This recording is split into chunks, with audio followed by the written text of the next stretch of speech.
Hey, thanks for joining back in for a little bit more of the bonus, the one and only Bob. We pick up on page 56. This one's called Another Confession. Too bad I know the truth. I'm both.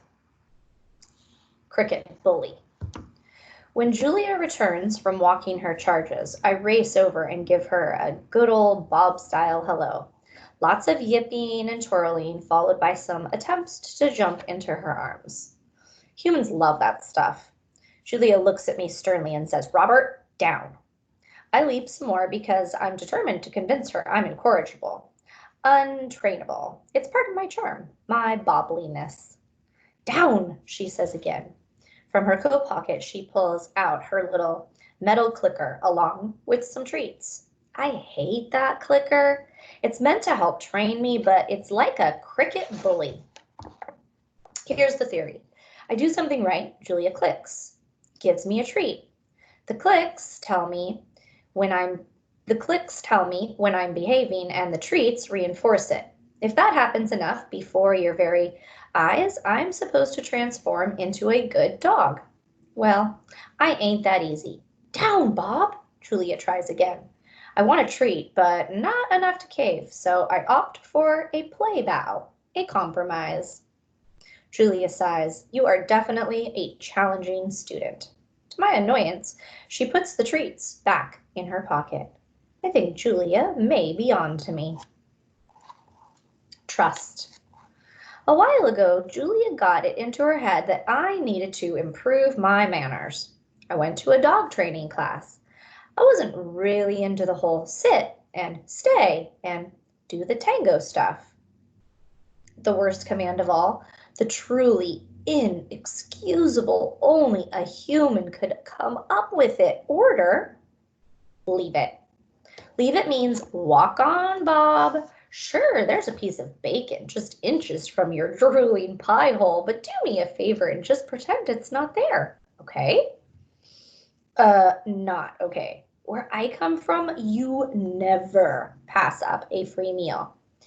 A UFO drops on the carpet. It's mine. And I'll be chowing it down before you can say, "Where the heck is my meatball?" Within minutes, I was accused of being an undermotivated student, which is totally unfair. I am highly motivated. Just show me some cheese, please. Anyways, I may or may not have been a little unruly. Class clown stuff, tail spinning, a little random peeing, some zoomies just for show. "Class, you see the crazy dashing around he's doing?" said the teacher, pointing at me with an accusing finger. "We call that a frap. Frantic random activity, period." She pulled Julie aside. "He's a smart dog," she said, "but he's messing with you." Which was true. But I hated getting caught in the act. I thought I was more subtle. "Bob needs to know who's boss," said the teacher. "He needs to see you as a pack leader. Give him some time. I see this with a lot of former strays. Takes them a while to trust people. Like forever, in my case." As we left the class early, I yelled, "So long, suckers!" to my classmates. Couldn't help rubbing it in just a little. This one's called My Car Thing. I suppose the real reason for the training stuff isn't my bad manners, although they leave a bit to be desired. It's my car thing. I've always had a hang-up about cars and trucks. Also riding lawnmowers, go-karts, anything with four wheels, an engine, and a driver. Don't like them. Don't want to ride in them. Don't want anything to do with them. Those co-pilot dogs with their heads hanging out of the window, flying drool flags, boneheads. First of all, it ain't safe. And second of all, bad stuff can happen after you climb into a car. Take it from me. When Julia and George and Sarah realized I have transportation issues, they tried to lure me into the back seat of their car with treats. But you'd be surprised how stubborn I can be. I yelped so loud the neighbors came running out to see what was happening to the poor little doggy. Score one for the poor little doggy. This one's called Click. That's when they started clicker training me. Click, here's a treat. Come closer to the car, Bob. Click, here's a treat. Watch while I open the car door, Bob. Click, here's a treat. Come right on up to the seat, Bob. Click, here's a treat. Come on in, Bob. Bob? Bob! Where are you, Bob? Yeah, it was like that a lot. This one's called Options. Still haven't been in a car or a truck or a tractor for that matter. When I have to go to the Rhymes with Pet Threat, Julia and her parents walk me there. They say elephants have long memories. Well, so do dogs, people. It's not like I'm afraid, I'm just exercising my options. Full wag. Are you ready to head over to the park? George asks as he passes through the living room. He's carrying 2 flashlights and a roll of masking tape. Yep, Julia says, and I do a head tilt to show I'm intrigued by the conversation. The place where Ivan and Ruby live is called Wild World Zoological Park and Sanctuary, but everybody just calls it the park. George works at the park as head groundskeeper, which means I've got some sway, and everyone who's employed there loves Julia. Give me a minute, I just need to grab my coat, says George. Straight home after that, though, Julia, says Sarah, just in case the weather gets worse. One minute the weatherman's saying we're going to have a little shower, and next minute it's the storm of the century. Julia scratches my head. I thought Hurricane Gus wasn't coming until tomorrow. Sometimes they change course, says Sarah. They can be unpredictable. You know, George says with a wink, in the old days, they only named hurricanes after women. Julia groans. That is so sexist. It's not just the wind that I'm worried about on this one, George says. It's the storm surge that could be a problem. Flooding. Julia tries to make me wear her mom's latest creation, a knitted dog sweater with security written on it, which I suppose is an ironic reference to my petite size. I politely decline. All right, you win, Julia sighs. Ready for your walk, Bob? At the mention of the word walk, I go all crazy mutt, so it's clear I'm on board with the idea. Humans love it when we get silly. I think they're so weighted down by people problems that sometimes they need to be reminded what happy looks like. Julia attaches my string. I try for a little tug of war, but she refuses to buy it. Let's go see Ivan and Ruby, she says. Just hearing those names sends my tail into full wag. Good words, bad words. I've never met a dog who didn't get a big old grin on his kisser when walk slipped into a conversation. Dogs understand more than you might think. The Nature Channel says we're about as smart as the average human toddler. 2-year-olds, my fuzzy rump, we're a million times brainier than some babbling rug rat. So there was a dog on that Man's Best Friend show who supposedly understood like 1,000 human words. Border Collie, I think. Those guys need to switch to decaf. The narrator was gushing about this wonder dog, and I'm like, well, duh, Brainiac, of course we understand people. Not everything, mind you.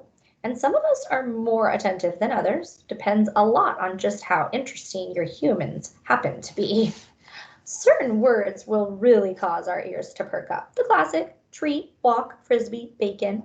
And don't forget the swear words, vet, bath, fireworks, vacuum cleaner. We always hear those. Clock versus moon. Julie and I wait by the front door while George says goodbye to Sarah. I think maybe the hardest thing for me about being domesticated, a pet if you insist, is that I can't control my own schedule. If I had it my way, I'd hang out with Ivan and Ruby all day, every day. Unfortunately, humans love their clocks. Dogs, we use the sky to tell time, like any sensible creature. Sky says it's dawn, time to eat. It's noon, time to eat. It's afternoon, time to eat. It's dusk, time to eat. It's midnight, time to eat. Point is, it's always time to eat. Dogs have a thing for the moon too, like wolves and coyotes and our other relatives. No calendars for us. Moon looks like a claw. Moon looks like a claw. Half moon like half a pancake. Moon looks like a tennis ball. Moon looks like a claw again. A chunk of time has passed. But humans, nope, that's not enough. It's not a chunk, it's a month. It's not just dawn, it's 6:32 a.m. on a Thursday, and oh boy, we'd better hurry up and go to school or the office or change the baby. But who gives a woof about feeding the poor, starving, sad-eyed, grumbling, tummied dog? After a spell, I got used to the comings and goings of Julia and her mom and dad, but it keeps changing. Julia leaves early for school and is gone most of the day. She returns home excited and energized, good sense mostly. But every now and then she comes back smelling a little like me after a visit to the dog trainer, battle-weary and ready to crawl under the covers. Sarah, who was pretty sick for a while, is feeling fine again, thank goodness, but she went back to work and she's away all day too. And George, who has a job at Ivan's place, works 5, sometimes 6 days a week. That means it's just me and the guinea pigs a lot of the time. I have a doggy door and an outside run, but it's not the same as touring the neighborhood with your person. Peeing without a potential audience is like talking to yourself. Sometimes I'm the teensiest bit jealous of Ivan and Ruby. They always have someone around, which is crazy, I know. I'm free and they're not, but there it is. Told you, I'm not a saint. This one's called The Shelter. I know our route to Ivan and Ruby by heart, and I can't help tugging a bit, even though I'm not supposed to. It's been a couple of days since I've seen my pals, and I need my friend fix, like I need air and water and belly rubs. We don't live far, down to the end of the street, around a corner. Good news source there, and a few more blocks. When I walk Julia, well, okay, I suppose it looks like she's walking me, but I beg to differ. There's a place we pass that always makes me jumpy and bummed. It's the animal shelter, and I know it's a good place, a space for pets who don't have a safe home of their own. When I was abandoned on the highway just a few weeks old, a nice cage with a soft towel in it and a bowl of fresh water, well, I would have given just about anything for that. Still, when I walk by and I hear all those desperate barks and meows and squeaks, it gets to me. Sometimes having great hearing is a pain. Thing is, I realize I have a home and the gang in there doesn't, and I try not to think about stuff like that, you know? I mean, it's not like I can do anything about their tough breaks, right? And in fairness, maybe those animals aren't like me. I've always been a resilient, hard-working sort. Maybe some of those guys even made their own bad luck. Don't get me wrong, I try to be a nice guy.